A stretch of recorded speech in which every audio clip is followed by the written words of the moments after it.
Comencem amb una de les imatges del dia. Avui, a les 7, al Palau de la Generalitat, la medalla d'or a títol pòstum a Muriel Casals. L'expresidenta d'Òmnium Cultural i exdiputada de Junts. Però Apple va voler tornar a sorprendre's i no precisament amb el nou iPhone 7. Mireu.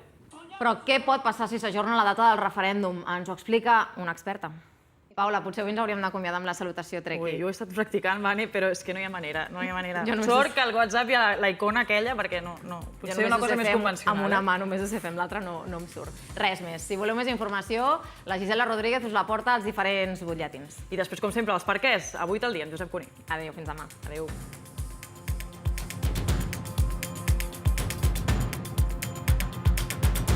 Pel que fa als actes de la Diada, l'ANC i Òmnium estan pendents que Puigdemont i Forcadell es comuniquin aquesta tarda si assisteixen o no a la manifestació. Aquesta tarda també es reuneixen. Pels escenaris del llibre, novament la Barcelona del segle XIV, l'any 1387.